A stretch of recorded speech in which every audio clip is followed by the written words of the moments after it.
और चलिए हमारी रेजिडेंट एडिटर हर्षा कुमारी सिंह हमारे साथ जुड़ रही हैं तमाम अपडेट्स के साथ। हर्षा, फिलहाल क्या तस्वीरें अब तक के रुझानों में 7 सीटों पर क्या स्थिति बनती हुई नजर आ रही है, कैसा मुकाबला देखने को मिल रहा है, जरा बताइएगा।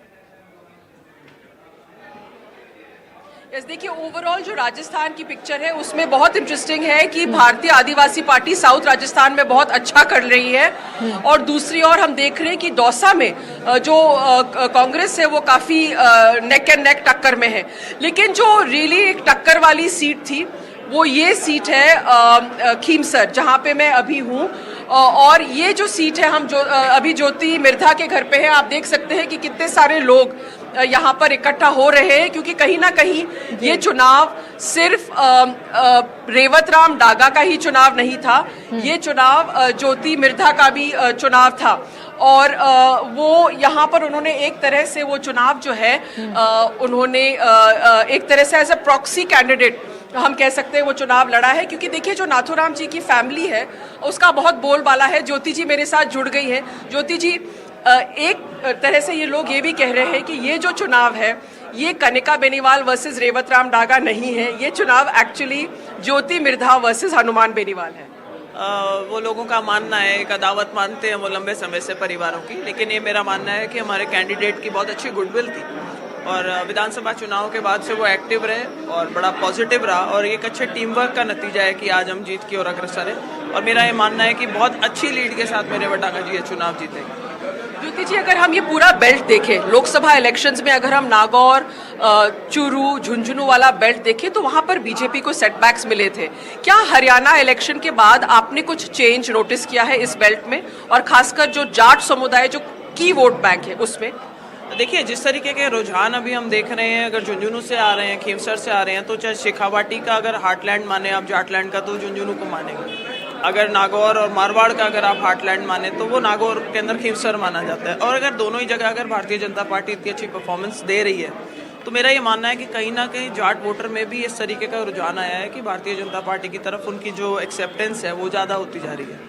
तो ये अच्छा साइन है। पूरे देश में ही अपन देख रहे हैं जिस तरीके का ट्रेंड देखने को मिल रहा है बीजेपी के प्लस में, तो ये भी क्षेत्र कोई उससे अछूते नहीं रह रहे और लहर के साथ में बह रहे हैं। अच्छा रिजल्ट आ रहा है। हमारे सामने वाले जो लोग थे वो कहा करते थे कि आरएलपी की राजधानी है। आज आप देखिए कि अगर राजधानी ध्वस्त हो रही है तो एक तरीके से जो थर्ड फ्रंट है उसका यहाँ पे खात्मा सा ही हो रहा है। और ये एक अच्छा साइन होता है डेमोक्रेसी के लिए कि यहाँ पर दो पार्टी है, आप जिसके विचारधारा अलग हो सकती है, आप वोट जिसको देना चाहें दें, लेकिन ये जो बीच के बिच्छू का जो गेम था कि कभी इसको साथ दे दिया कभी इसको साथ दे दिया, वो ट्रेंड एक बार को खत्म हो गया। तो ये एक अच्छा साइन है, मैं समझती हूँ आने वाले समय के लिए खीमसर में भी एक नया चैप्टर शुरू होगा पॉलिटिक्स का। हनुमान बेनीवाल ने आपके लिए एक अलग अंदाज में कहा था कि वो भुआ जी है और भुआ जी को बाहर भेज दिया था, आपने उसका कुछ जवाब दिया थे, तो आज भुआ जी क्या कहना चाहेंगी? भाई, भुआ जी के लिए वो हमेशा कहा करते थे कि एक मायरे की प्रथा है। नागौर में नागौर का जो मायरा है खियाला का, वो बहुत फोकलोर में गाया जाता है। तो इन्होंने एक उसको नेगेटिव संज्ञा देकर के कह दिया था कि बुआ जी का मायरा देकर के इनको वापस हरियाणा भेज दो, मेरे लिए बोला था। तो मैंने वापस लोगों से ये कहा था कि अब भाई भौजाई का टाइम आया है। अगर दोनों धनी लुगाई अगर दोनों पॉलिटिक्स करने लग जाएंगे तो बच्चों के कहीं ना कहीं निगलेक्ट होंगे, बच्चे छोटे हैं अभी उनके। तो मैंने उसको एक लाइटर वेन में वो चीज़ बोली थी और वो लोगों के साथ क्लिक भी करी। तो मैंने यही बोला था, मैंने कहा भाई भौजाई को आप यहीं रखो ताकि वो बच्चों का ध्यान रख सके। ऑलरेडी एक जीत का हम नारे लग रहे हैं आपके यहाँ पे, जीत के नारे लगने लग गए हैं क्योंकि लग रहा है कि आप लोग ये सीट जीत रहे हैं। मेरा आखिरी सवाल ये है कि जो आरएलपी की जो पॉलिटिक्स थी, जो एक तरह से एक पर्सनालिटी पॉलिटिक्स आप कहेंगे या उसका कहीं ना कहीं, क्योंकि अगर ये सीट वो हार जाते हैं तो फिर आरएलपी का कोई उम्मीदवार नहीं रहेगा विधानसभा में।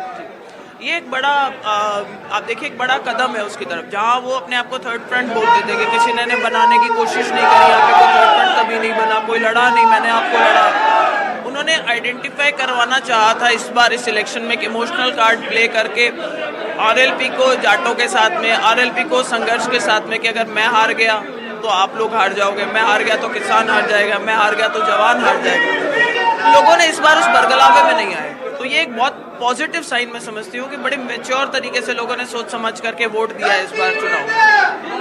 हमसे बात करने के लिए, तो जैसे ज्योति जी समझा रही थी और मैं कहूंगी अपने कैमरामैन को कि थोड़ा उधर भी दिखाएं, जैसे ज्योति जी समझा रही थी राजस्थान के लिए। और ये जो उपचुनाव है, खासकर झुंझुनू और खीमसर सीट जो है वो बहुत इंपॉर्टेंट है, क्योंकि पॉलिटिकल ट्रेंड को ये दर्शाएगा।